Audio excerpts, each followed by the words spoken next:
எல்லா விதத்திலும் நம்மைப்போல் சோதிக்கப்பட்டும் பாவமில்லாதவராய் இருக்கிற பிரதான ஆசாரியரே நமக்கு இருக்கிறார். எபிரேயர் 4ஆம் அதிகாரம் 15வது வசனத்திலே நாம் இதை பார்க்கிறோம். பள்ளி ஒன்றில் 5ஆம் வகுப்பு படித்து வந்த சிமியோன் என்ற மாணவன் ஒரு நாள் விபத்து ஒன்றில் சிக்கி தன் இடது கையை முற்றிலுமாக இழந்துவிட்டான். ஒற்றை கையோடு பள்ளிக்கு வருவதும் படிப்பதும் தனது அன்றாட வேலைகளை செய்வதும் அவனுக்கு கடினமானதாக இருந்தது. இதை கண்ட அவனது வகுப்பு ஆசிரியர் அவனது கஷ்டத்தை மற்ற மாணவர்களுக்கு உணர்த்த விரும்பினார். எனவே எல்லா மாணவர்களையும் ஒரு நாள் தங்கள் இடது கையை முதுகுக்கு பின்னால் வைத்து கொண்டு வலது கையை மட்டுமே பயன்படுத்த வேண்டும் என்று கூறினார். அப்படிப்பட்ட நிலையில் மாணவர்களுக்கு சின்ன சின்ன காரியங்களை செய்வது கூட கடினமாக இருந்தது.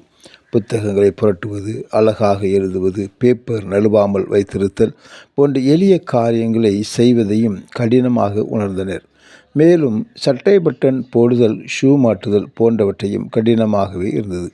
இதன் மூலமாக அனைத்து மாணவர்களுக்கும் இடது கையை இழந்த சிமியோனின் கஷ்டத்தை உணர்ந்து கொண்டனர். நமது ஆண்டவராகிய இயேசு கிறிஸ்துவும் நம்முடைய பாடுகள், வேதனைகள், கஷ்டங்கள், துயரங்கள், வேதனைகளை புரிந்து கொள்ளும்படி நம்மை போல மனிதனாக உருவெடுத்தார். அதன் மூலமாக நம் பிரச்சனைகள், போராட்டங்கள் எல்லாவற்றையும் இனம் கண்டு கொண்டார்.